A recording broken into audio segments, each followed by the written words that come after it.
another episode of Beyond the Black Rims. I'm Mars Girl. I'm Josh Knight the First. This is Season 9, Episode 10. Or Episode 200 if you're counting! Yay! Yay!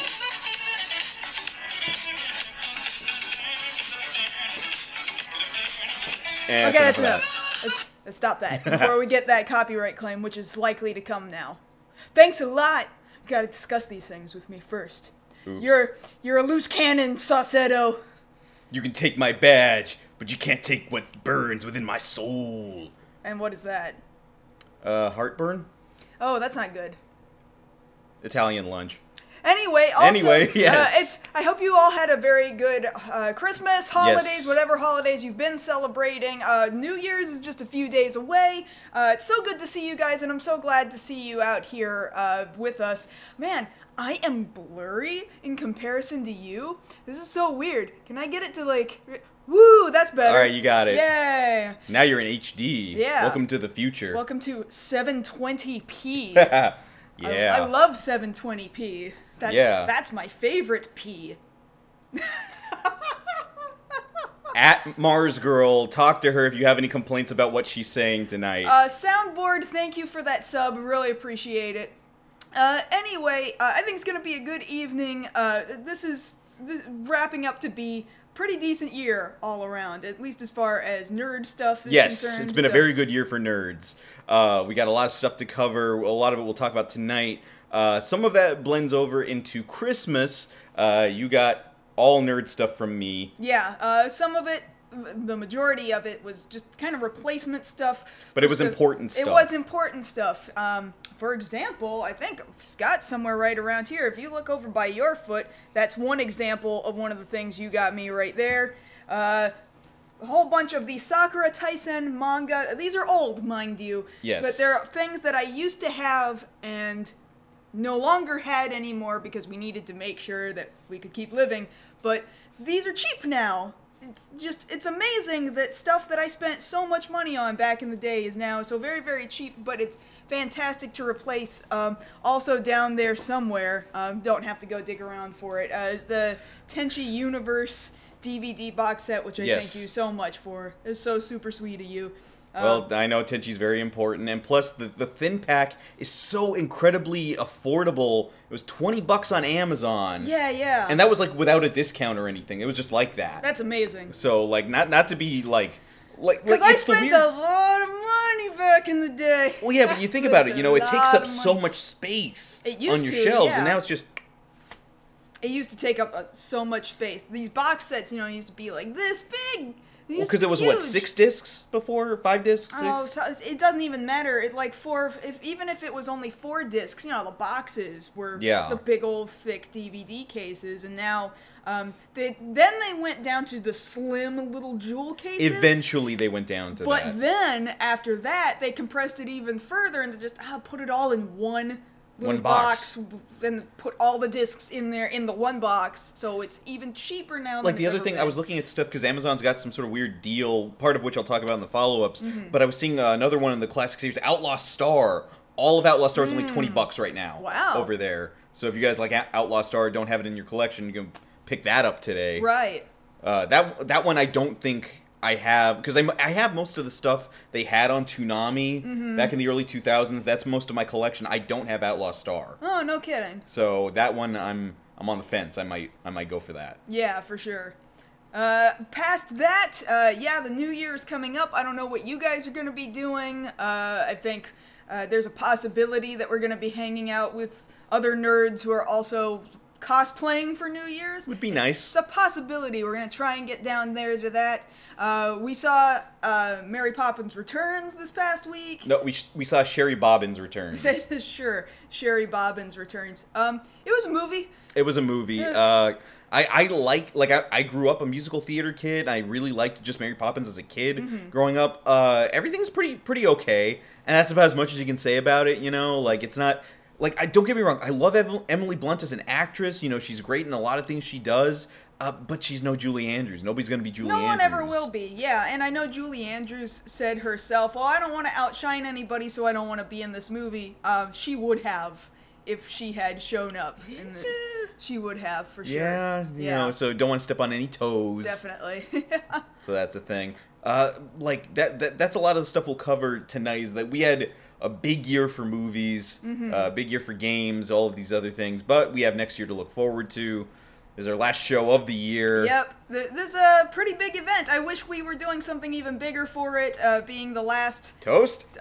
Toast. This isn't toast. Yay! It's cider. Sparkling cider. We'll save it for Tuesday. We don't have any cups to pour that into right CC now. Lemon? I'll take my CC Lemon. Okay, great, because I've got my Arizona like I always do. What? My yellow is disappearing. All right, I guess it must be the yellow shades. is similar to green. Some of the dye in there. You might turn translucent if you drink too much of it. All right, well, let's find out. And we're checking. You're not turning translucent, but you are nuclear. Oh, well, good to know. Okay. I'll survive a Holocaust, I guess. Jag Taggart 93, thank you for the follow. Greatly appreciated. You're just going to need some Rad-X. I need some Rad-X. Yeah. And also I need not Fallout 76. Not Fallout. Any Fallout besides 76. Okay, some Rad-X from Fallout 4. You know what? We need to talk about Fallout 76 towards the end, because we're It'll come talking up. about good things this year, but there were also some bad things that happened as far as nerd culture is concerned this year. But, So- you know, that's the basic thing. Why don't we talk about our stories tonight? Definitely. So, first of all, just came up yesterday. Or the day before was another news article in regards to the Your Name North American adaptation, which we have talked about. The live-action adaptation. Which we have talked about before in the past, but new information has come up from one of the writers that I guess is trying to pen this script that they're working on right now, who let out a little bit of information, especially in regards to the Japanese rights holders. So we're going to be talking about that, what that means for that movie, and really the anime to film industry as a whole. And then our second story of the evening is something that took over Twitter last night. People are still talking about it today, what I'm calling the Blue Light Special, lighting up the night there in New York City. We know what actually caused it. That came up pretty quickly, but it was interesting just how fast the internet wanted to run onto Twitter and Reddit and tell everybody their nerdy theories for what was causing those lights going on last night in the greater part of New York. Yeah. And some of them were, I got a couple of favorites that got picked out here that we will relate to you guys if you didn't already know about it. And then finally, yes, like we've been saying, it's the end of the year, it's the end of 2018. Maybe some of you are going, thank God, I don't know. Some of us, yes. I think we can start looking forward to 2019, but we do want to have kind of a 2018 recap, discuss some of the great things that came out of nerd culture this year. There's going to be a few things that we're like, why did that happen? But overall, I think it's best to reflect so that we can move into the new year all fresh and ready to really kick things off, hopefully in a positive sort of sense. Yes. All right, but you've got follow-ups, our last follow-ups of the year. Yes, we've got them right here and we're ready. Let's go ahead and get started, Josh. Okay, so first and foremost, we always start with the DC news and we'll work our way down from there. So starting off with Aquaman news. So of course, Aquaman now is in theaters, wide release both here and overseas in China. Not a terrible movie. No, it is okay. Yeah. That does not suck. is all I wanted. That is all I asked for. You know? But the thing of it is, it's actually doing pretty well. From the look of it, looking at the numbers here, it's already brought in worldwide $492 million. That's pretty good. Yeah, all the way working very hard to get to that $500,000. Half of that, almost exactly half of that, came from the Chinese market. That's impressive. Yeah, and not just that, they're going to have an extended release over there, which is something they don't do for American distribution. So it's going to chill out in theaters longer than it typically would. Correct. Yeah. So Aquaman doing very, very well. It's already overtaken Venom and Wonder Woman in terms of box office for this time period, just how quickly it made that money after release. So it looks like Aquaman is surprisingly a shining star of what's left of DC's extended universe. He and Wonder Woman seem to be saving the entire universe by themselves. Yeah, kind of the thing, this reiteration of maybe we don't need Superman, maybe we don't need Batman, which I don't agree with. We do need Batman and Superman. We We just need good versions of them. Well, I think that this has actually brought us into an entirely new sort of realm of thinking as far as, Aquaman used to be the guy you laughed at. Yes, Wonder very Woman much so. was with the girl. I mean, she had favorites for sure. People loved her to pieces, but she never got the treatment she deserved, certainly on film. But that having been said, man, what a time to be alive for these two heroes to get the treatment they finally deserve. That's basically what I'm saying. Okay, so moving on to some other DC news. So we were talking to you guys before about the show Titans, which has, of course, been picked up for Season 2. In the season finale, we do see there's a bit of a dream sequence, spoilers, that Batman's going on some sort of killing rampage, which thankfully that's not the case. Batman is still, for all intents and purposes, okay on that show. But what we do have, bringing up from last week, is a look at the actual Batman costume that they used for that particular episode, and you'll be surprised to see just exactly what it looks like here. Funny enough, if you look here at the cowl, you're like, that's kind of a funny cut. Well, the reason for that is the Michael Keaton cowl that they're using there, which you can pick up for about $25 at any costume store in your area, and that's motorcycle armor. He's just wearing. It's got these clips down the chest. Yes. You know? And you look at the. Which means there's no bat logo. No, there's no bat logo because it's got to leave room for the clips. Now, see, here's the thing of it. If I'm the guy designing this, even if you've got the clip system, you just put like a stick-on, like Velcro, the bat symbol on there. Cover that mess up. Right. They didn't even bother doing that. Now, admittedly, in the context of the episode, you're never actually supposed to see Batman head-on. He's always obscured by darkness and shadow, which makes sense. But, I mean, commit, people. Like, no joke, I actually know the person who made the Robin costume for the show. An old friend of mine, we used to cosplay together back in the day. Great job on the Robin costume. So I'm like, so if they made that, why didn't you have him work on this? Right. The first thing we saw at Titans was that costume, the Robin costume, and it was great. This is just like, okay, we're shooting the sequence tomorrow, and we don't have a costume, but we do have $80. What do we got? Ideas, I mean, let's go. If it's gonna be in shadow anyway, and you're never gonna see the details of it, you're gonna be like, that's Batman. That's Batman. Well, like, see, you say that, but then when you look at the fight clip, you can see, like, they've got the mask tucked in, the cowl tucked in, but when he's fighting, it comes undone, and you see all the frills, like the dang spitter dinosaur in Jurassic Park. And they don't go back and refilm it. Oh, hell no. No, it's all there. You can see it. Plain as day. And that was the first thing that got me thinking, like, did they... Is that an imposter Batman? What do we got going on here? No, it's just, they just used a $25 mask. All right, well... It's a $25 show. Yeah, in some places. In some places it's better, but, come on, guys. Get with it. Now, speaking of Wonder Woman, her filming has officially wrapped on Wonder Woman 84, so that's in the can. They're going into post-production now.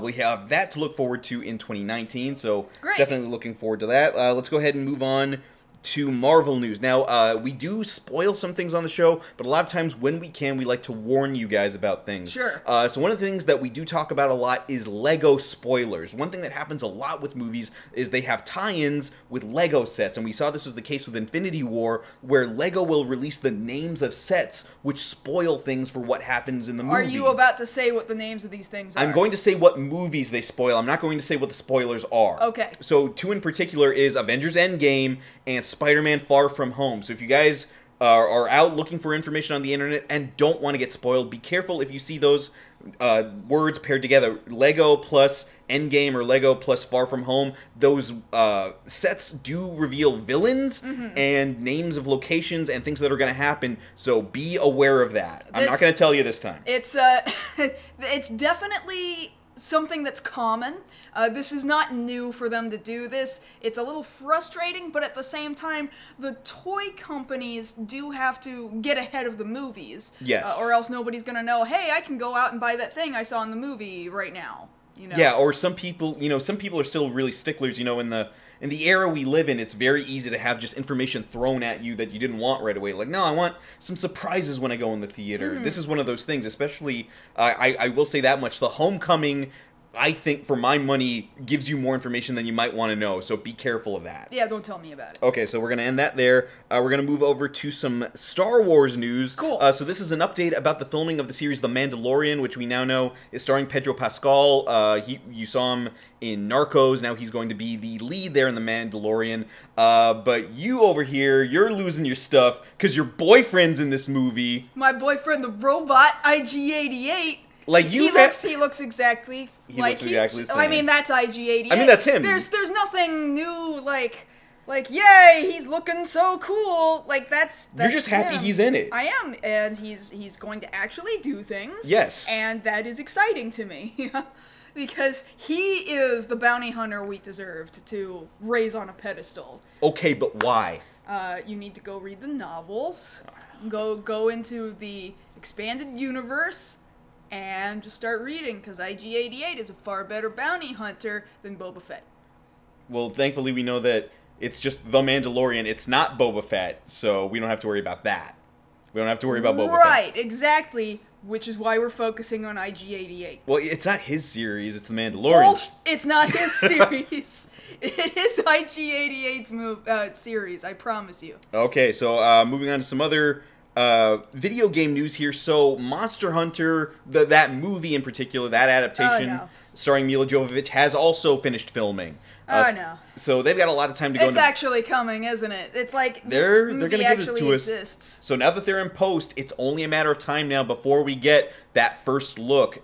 So fingers crossed that it doesn't entirely suck, because there's going to be suckage. We've had photos. No, but I mean, like, in motion. Like, what do we get? The Rathalos? Do we get, all of these things? Do we get the cats looking the way they're supposed to? There's gonna be a Rathalos. That I'm not afraid of. But yes, our cat partners, I don't know about that. I don't know if they'll do anything cute or fun, or if it's all just gonna be action, everything is terrifying, we have to shoot bullets, we have to swing swords. I'm expecting a lot of that.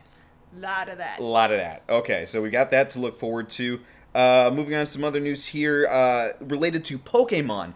So we know that next week on the 1st, we're going to get our first trailer for this new Pokemon movie featuring the return of Mewtwo. Now, looking into this, it's interesting to see that a lot of the Pokemon movies have been kind of retreading old ground because, anniversary and whatnot. So this new movie, which will be featuring Mewtwo in...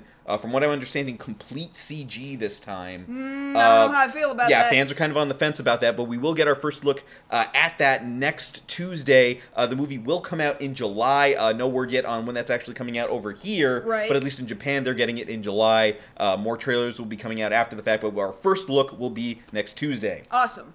All right, moving on to some other news here. Talking about those deals that I was saying earlier about things on Amazon being heavily discounted. One of them is actually one thing that we knew about ahead of time, which is the Lego Overwatch sets. Those are actually set to hit stores starting next week. If you go over to Amazon right now, we got a picture of one of the sets right here. This is probably going to be the one I pick up, which is the El Dorado set.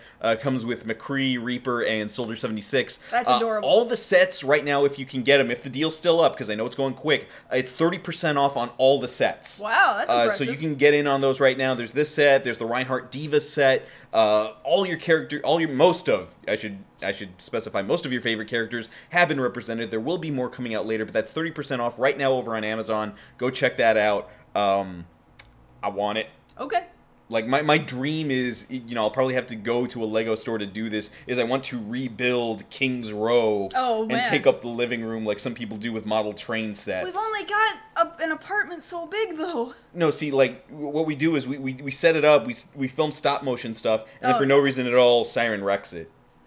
Well, she just wants to be everywhere where we're doing stuff, so... See, I figured that. That's why we build it into the video. Into the video. Yes. Okay. She's supposed to wreck it. Okay, so you can get on that. Okay, moving on to some other interesting game news. So there's this device, which is a game. It looks like a game system, but it's not. So we got a picture here of what you would believe is a Sega Saturn, but it's not. It's actually a little media player device, which is available over there in Japan. They've got 4 different styles, which you can see there on the top of the screen.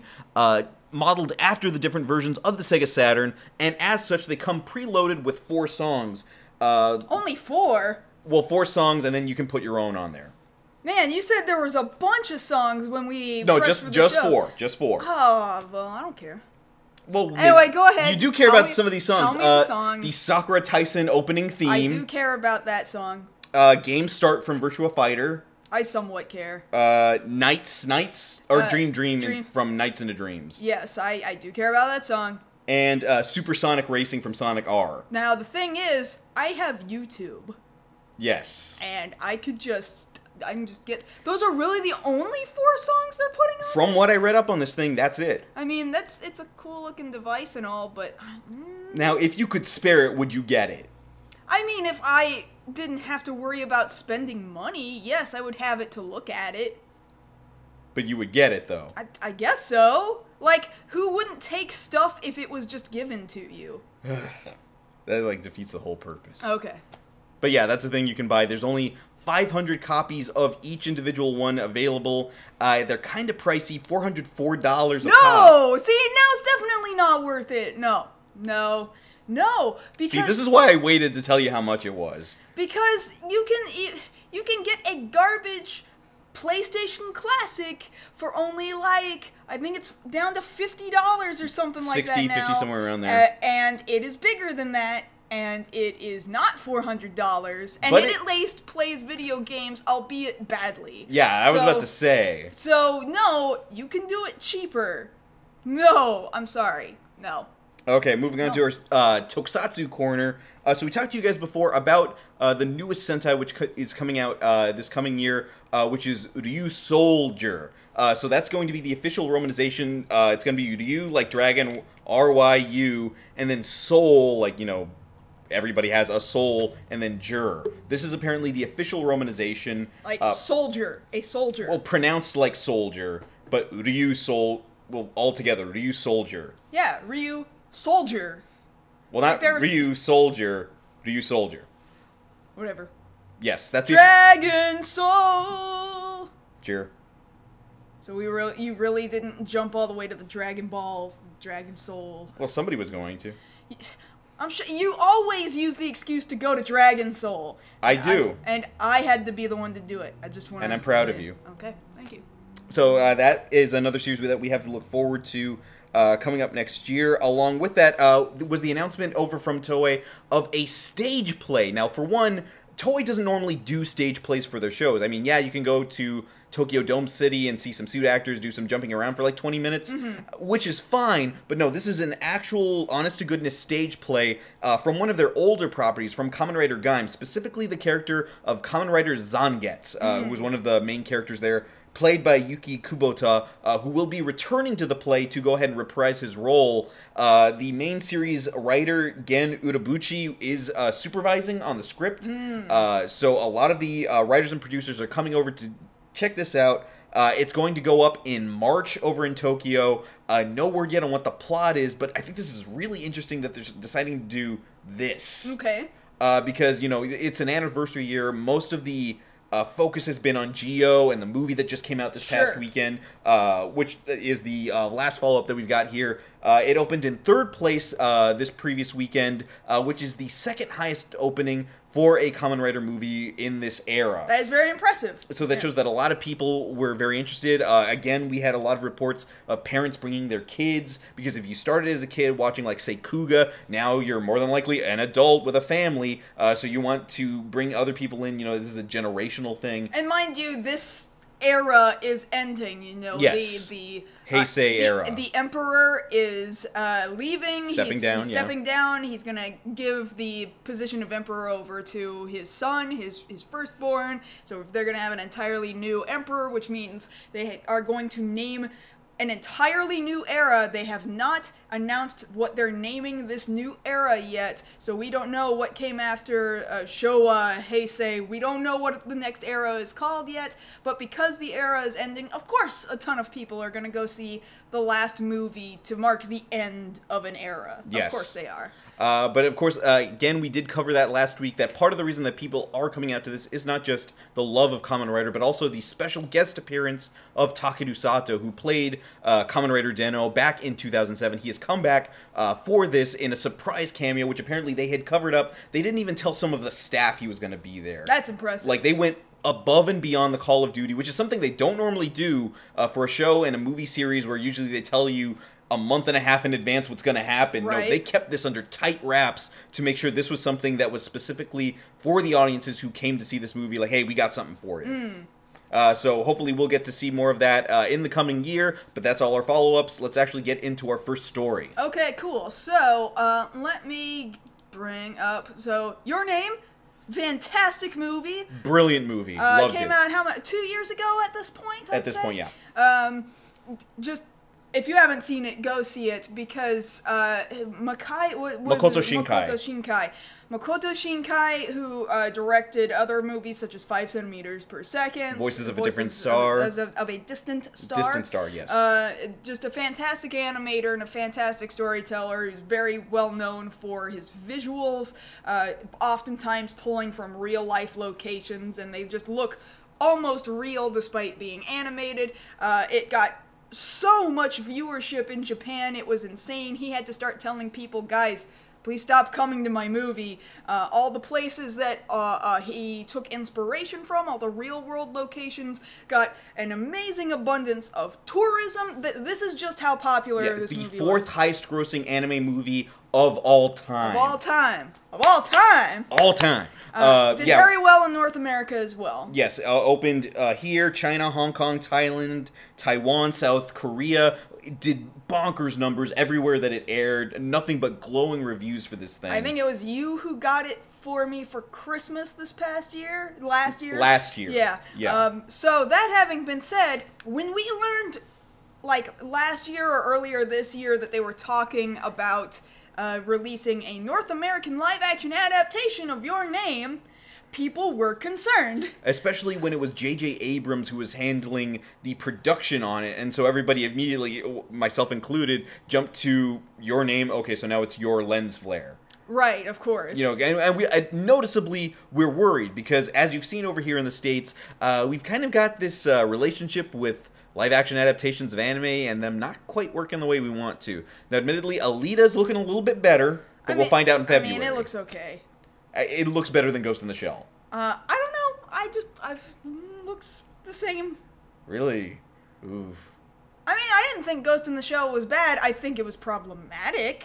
Yes, but for sure. I don't know about bad, just problematic, now, which is not an excuse. Now, that does tie into what we're here talking about tonight, because part of the problem was the handling of the adaptation. Just how much do they keep? How much do they take? How much of it was westernized too much? Because for as visual verbatim as a lot of Ghost in the Shell was, just the story wasn't quite there, because they had to modernize it for the Hollywood audience, and I think a lot of things got lost in translation. And now I have to say it's really interesting to see exactly what the difference is between what Americans expect out of a movie like this and what the Japanese expect out of a movie like this, because a lot of people might be surprised that if you ask the general Japanese audience what they thought of Ghost in the Shell, they were like, this is great. This is great. Mostly because it's just so different from them that like, they have this concept of why would we see the same thing that we have already done, whereas we over here, we have a different set of expectations. We figure we should have more Asians prominent within our narrative, of course. We're concerned about whitewashing. This is a very sensitive topic for us over here. Just culturally speaking, these are two totally different things that us two different countries don't really think about. They see Asians all the time because that's what their culture is. They're like a 98% Japanese homogenous society, so that's not a thing that they're looking for, but it is a thing that we're looking for because we don't push that to the forefront nearly as much. But that's not necessarily going to be the case for this adaptation. So there's been an interview with the screenwriter for this, whose name is Eric. I can't really pronounce his name. Hayserer?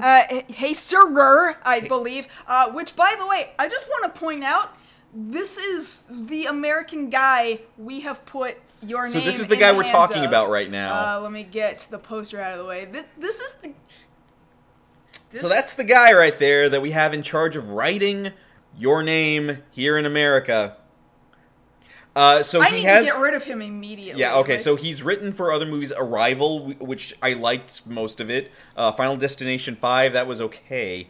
But, you know, we had an interview with him earlier this week, not us specifically, we're just reporting on it. And he's talked about what the Japanese company expects from the adaptation. The rights holders. The rights holders. And they're saying they actually want something that's definitively a Western take on the movie. The rights holders said that if they wanted a Japanese version or a Japanese adaptation, they would have done it themselves. Yeah, the direct quote here, him speaking, of course, they stated if they wanted a Japanese live-action version, they would just do it themselves, but they said they want to see it through the lens of a Western viewpoint. So this doesn't mean cowboy hats and guns, that means they want it from an American localized perspective. Which is very weird considering when you watch the movie, it is very Japanese.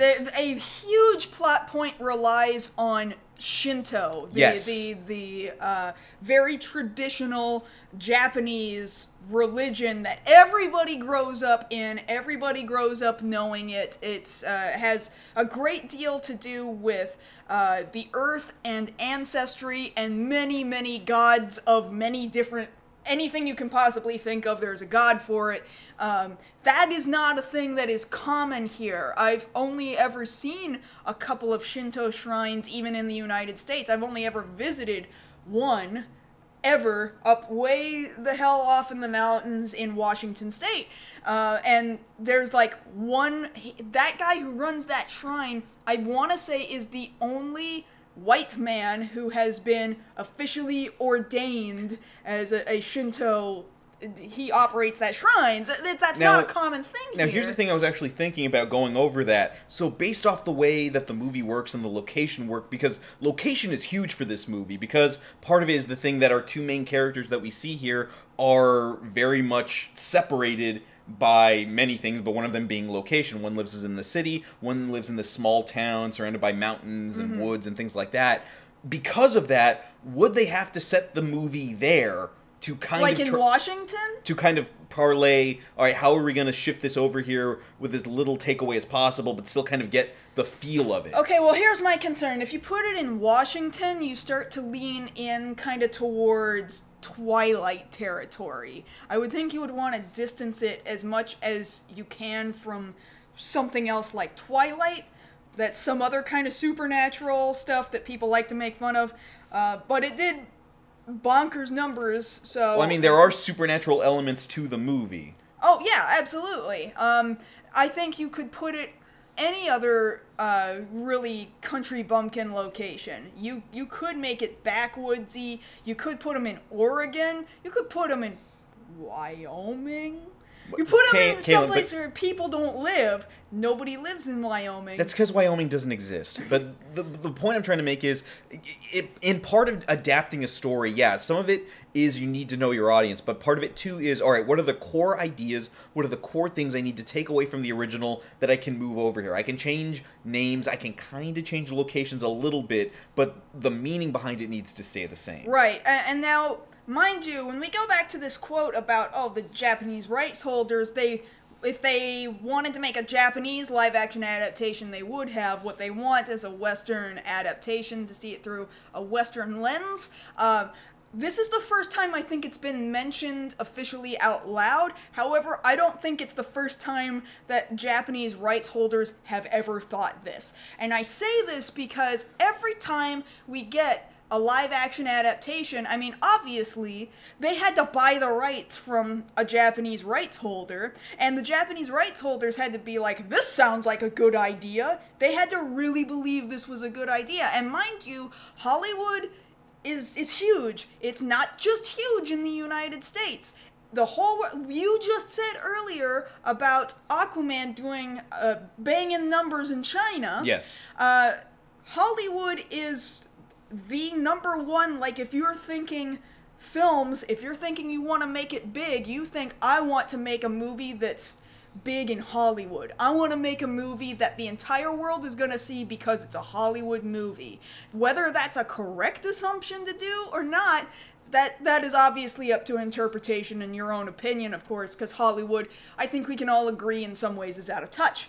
But all the same, think about Hollywood movies that end up in Japan. They often do bigger numbers than many Japanese movies. Well, yeah, if you look at it, like the Avengers, like Infinity War, did amazing over there. You know, all the Marvel movies, they love Spider-Man over there. Those do very well. Not so much with like the DC stuff, but you know, maybe they just have taste. But the thing of it is, yeah, you want when you create any sort of medium, you want the biggest audience possible for it. Now, the interesting thing about it is they say we could have done it ourselves, which they do often over there. The number of manga or anime to movie adaptations has gone up quite a bit over the last couple of years with varying results. Some are really good, some not so much. I would say the ones that work the best are ones that are just slice of life already. They don't have to take a whole bunch of creative licenses. Yes. You see a lot of live-action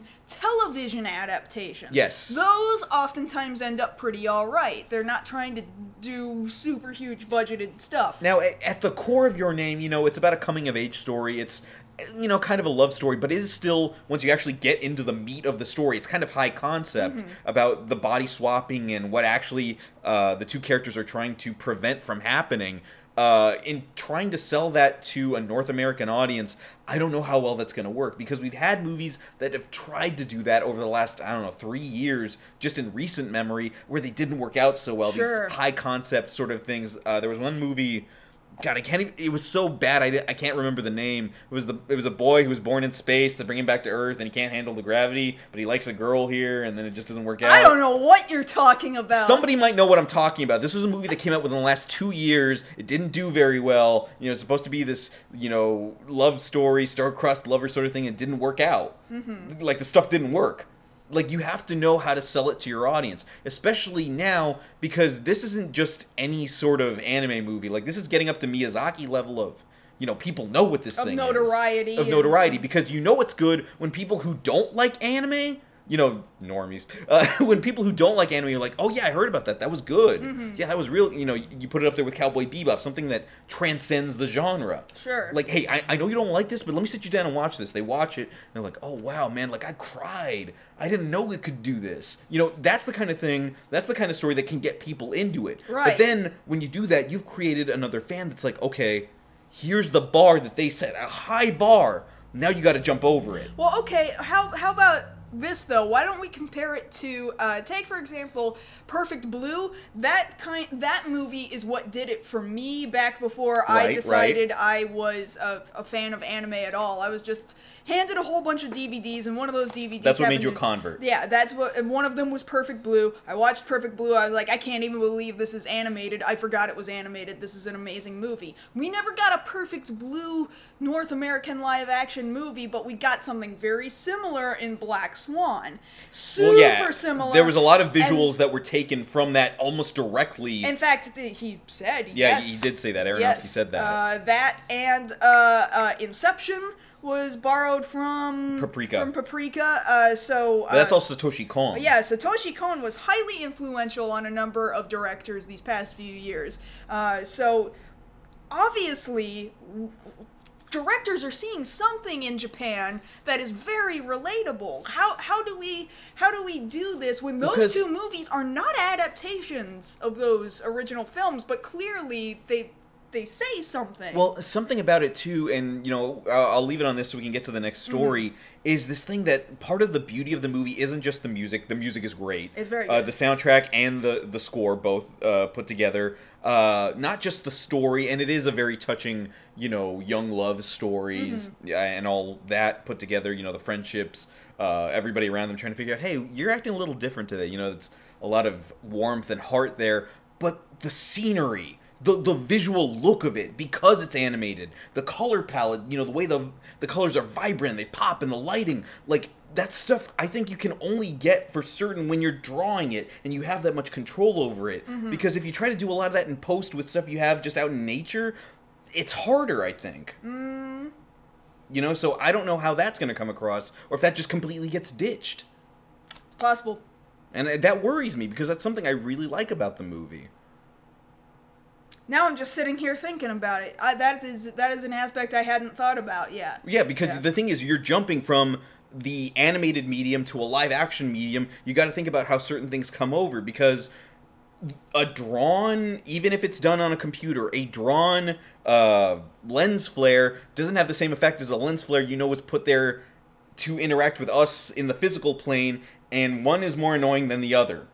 I mean, that's opinion, I think, because they're both manufactured lens flare, but something about the way it interacts with the piece and how that interacts with the audience, I think, hits on different levels. I mean, I sort of agree, but I think we just haven't found the artistic way of doing a lens flare yet that is done for substance and not for style. Yes, I would agree to that. Yes, definitely. I think it can be done, I think we just haven't done it yet. Okay, so maybe they'll invent something for this. Mm-hmm. I hope we'll so. get lucky. I hope so. And remember, if it's bad, it's because the Japanese rights holders specifically asked for it to be Western. Yes. If you complain about that, we've only got so much room to complain. Like we've got receipts. They asked for this. They asked for this. So don't blame whoever ends up eventually working on it. Like, this guy's the start here. We get what we got, and they asked for it. Although at the same time, just remember, this is the guy. Okay, get him off the screen. Come on. Stop it. Okay. Okay, so let's go ahead and move on to our second story, which was happening last night in New York. So I'm running a news. This is going to be running in the background, and I know this lady is here. I don't really know who she is. She's from CBS News, whatever. But last night, this right here. Yeah, so let me get out of the way so you guys can see this. So the sky's all lit up like blue and flashing, and everybody was tweeting last night. This was in New York. Everybody's like, hey, what's wrong with the sky? What is going on? Yeah, what I'm referring to is the blue light special from last night in Greater New York. So the whole skyline lit up with this neon blue. Somewhere around out here was like 7 p.m. I guess it was 10. They're out in New York, and nobody knew what it was for the first couple of minutes. Mm-hmm. Now, eventually, we'll cover that right now.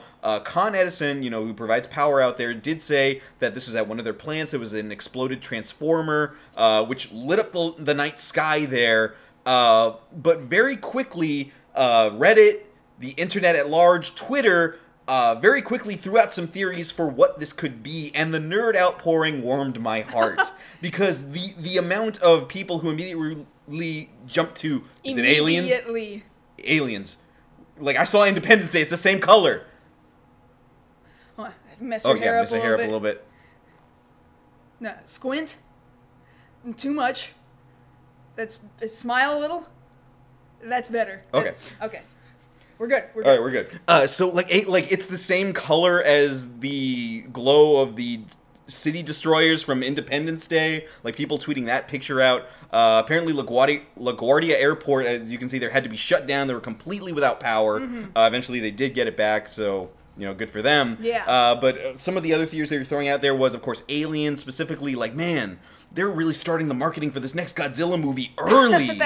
It does look like it came straight out of the trailer. Oh, yeah, straight out of the poster. Like, Godzilla's throwing, atomic breath into the stratosphere, and it's the same color. It really is. Other people are like, oh, man, Goku just went Super Saiyan God. He's fighting Beerus up there. This is amazing. Other people throwing all of these other things like, oh, man, Kingpin's fighting Miles Morales. Go get him, Spider-Man. Like, this was all the stuff that came out of us. Like, instead of taking, even after it was getting around and starting to circulate that, hey, no, we got this, it's fine. It's just a blown transformer where it's Transformers, you heard it, guys? Bumblebee's here, man, go get him, Optimus. Oh, yeah. Like, it just kept going and going for the better part of the night, because with something like this, no, it's not a sight we see every day, and even though it could be easily explained, like, why kid yourself? You wanted it to be one of those things. You wish it was something cool, because you know what? In some ways, 2018, we're going to talk later about good things that happened, yes. But 2018 has in some ways been a very heavy year. Yeah. These last we suffered some years, losses. Some personal, very distressing losses. Sometimes you just wish something cool would happen, something really out of the ordinary, something really exciting, and exciting in a way that you're not panicked like, am I gonna be able to keep my house tomorrow? Yeah, can I still live in the country tomorrow? Yeah. Like, am I worried about my family? No, like, I wanted to be something weird. you wanted the weird. Yeah. You wanted the fun. You wanted the excitement. Because the thing about it is, like, yeah, you see this light. The first thing you think is, like, one of the first two things I thought is, like, okay, is it a transformer? I don't think it's a transformer because that's going on really long. Now, apparently it was a really big one. It went on really long. That's a really big explosion. And there was eventually footage that got out of somebody who walked, like, almost all the way up to the transformer. That person's an idiot. That person is an idiot because it just sounded like...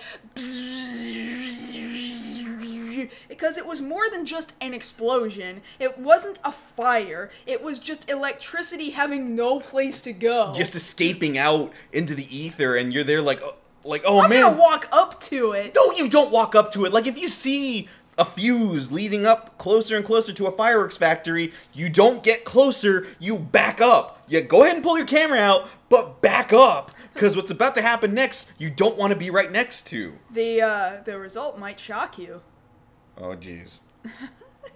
You're going BuzzFeed on us. Don't do that. Don't do that. Ooh. Anyway, so the nerds came to the rescue and made this really, really interesting and entertaining. Yeah, the top results were Aliens, Godzilla, and surprisingly enough, Goku. No, that's not surprising anymore. If you've seen, I think North America has just further and further and further embraced Dragon Ball to the point where maybe our fandom for it has surpassed Japan's fandom for it. Yeah. Quite frankly, no, that is not surprising. Did you see, like, the last Dragon Ball movie that just got released? Yeah. It had its opening in the Chinese theater.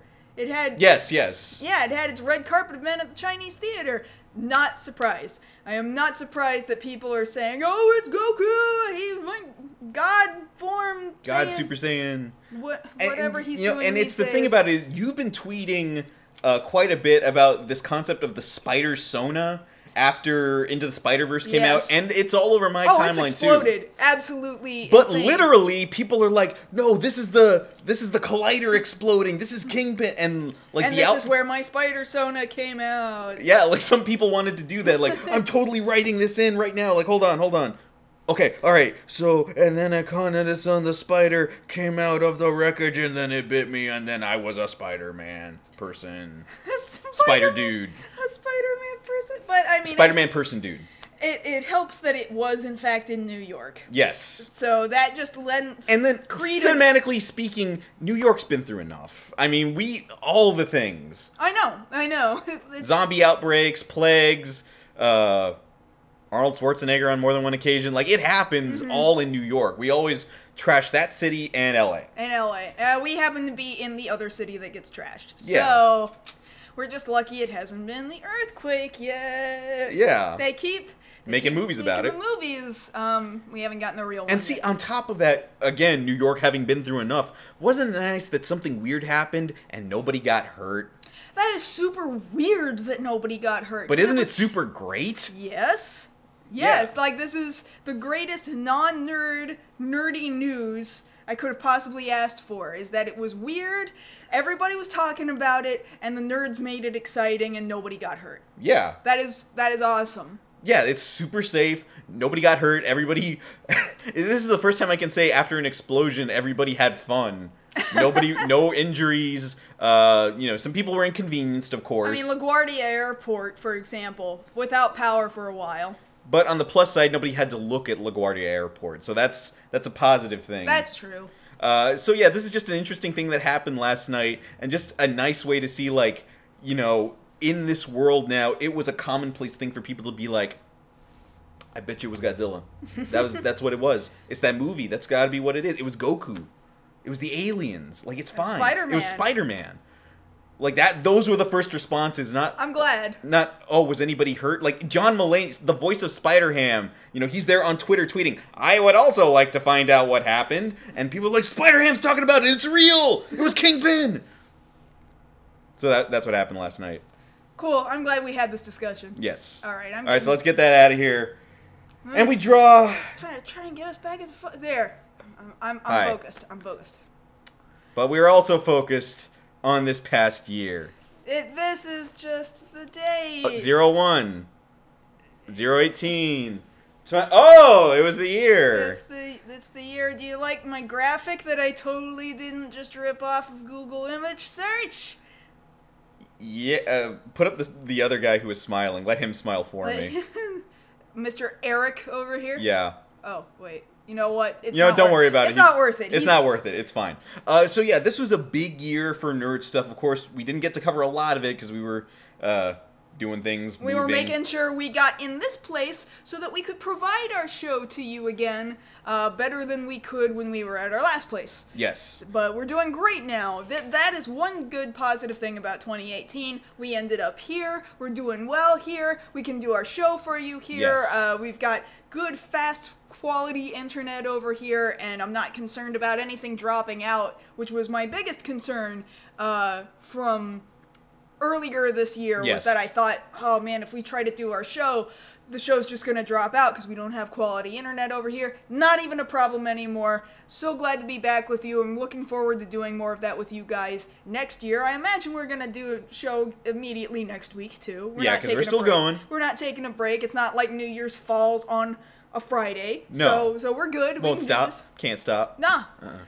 But we saw a lot of movies this year, and I was very fortunate to have come into possession of a lot of free early screenings, which really helped us to see a lot more movies than I typically would have just jumped on seeing, especially because being out here in California, the price of tickets is so high. And then initially at the beginning of the year, both of us had Movie Pass, and back when Movie Pass was a feasible, viable thing that you could use, I used the hell out of it. Oh, sure. And I remember a year ago when I got it in December, I saw 8 movies in December, and it was amazing. But that's the bad thing about 2018 is that this was also the death of Movie Pass. Yeah. Rest in peace, Movie Pass. Rest in peace. Press F to pay respects. But during that time, we used that to see a lot of good things. One of them, of course, being A Quiet Place. That was a good one. It was very good, yes. Because I don't think you knew quite what to expect going into it, because you're not really a horror person. I mean, I saw the trailer. Yeah, but you're not really somebody who goes out seeking scary movies. No, and that's not because I'm scared of scary movies, but because scary movies don't scare me. And so for that reason, they're not entertaining to me, usually. But this one, though. This one was good. This one was very creative, especially really glad that they used deaf or hard of hearing actors within the movie, and then their editing to really share with the audience what it feels like to not hear things coming was very, very good. It was very impressive editing. Let's see, another one we saw early, and it feels like it was so long ago, but it's like, no, that was just, it was almost a year ago at this point.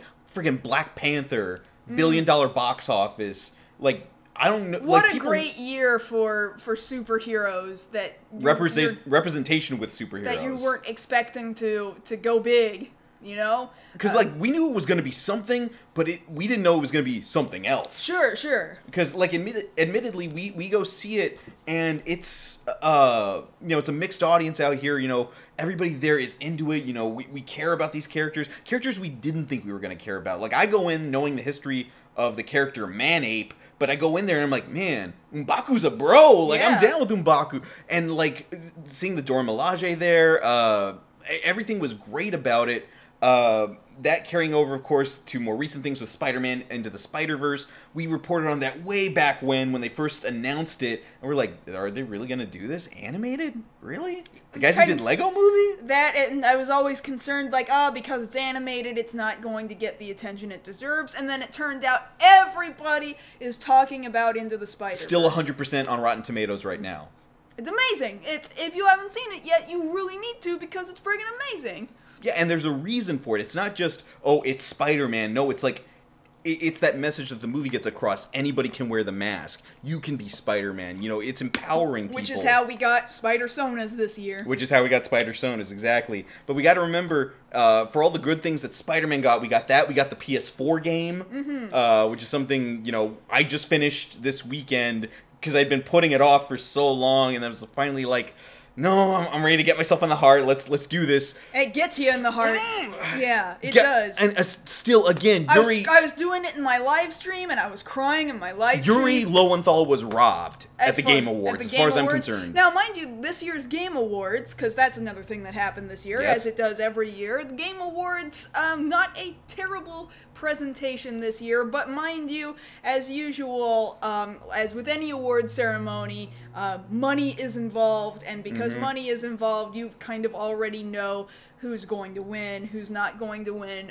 So we knew that Red Dead Redemption 2 was going to be getting about as many awards as it got. Yeah. Mind you, Red Dead Redemption 2, for everything I've heard about it, because I've not yet played it myself, is an incredible game. And people worked really freaking hard on that game. People worked really freaking hard on Spider-Man too. They did, and I think that... And for them to get nothing, well, that's what bugs me. I think that it is much like superhero movies, just like films, superhero games do not get further recognition because they're superheroes, and I don't know what people think that means, but now we're learning that Black Panther, for example, as a superhero film, is supposed to be nominated. Well, we'll hope. Within the next month or so, we should get the nominees for the upcoming Oscars, and hopefully... There's Oscar buzz about it. Yeah, there's been buzz. Marvel's trying to make a push. Hopefully that'll be something we look forward to next year, but we also have to take into account that for as great as things were for Spider-Man in animated movies and games, it wasn't so great for Spider-Man in Infinity War. No, it was not, but we're gonna find out what happens to him in this next year. This is where we're getting into 2019 territory. There's so much to look forward to in 2019. There's so much that I'm gonna be, okay, we got Wonder Woman 84, we got Endgame, yes. that's April, Captain Marvel, Far From Home, of course. Really want to see what they're doing with Mysterio, because I didn't report on this before because I wanted to save it for this portion, is apparently they're going to bill him as a good guy initially. Really? Yeah, so I don't know how that's going to work, and especially given the pictures that we've seen on set where he doesn't have a fishbowl on his head, so I don't know how that's going to work exactly, but we do have a lot to look forward to there. We're going to try and get back to some Overwatch League games out here. Over in the Overwatch Arena in Burbank. Burbank, yeah, that's going to be real fun.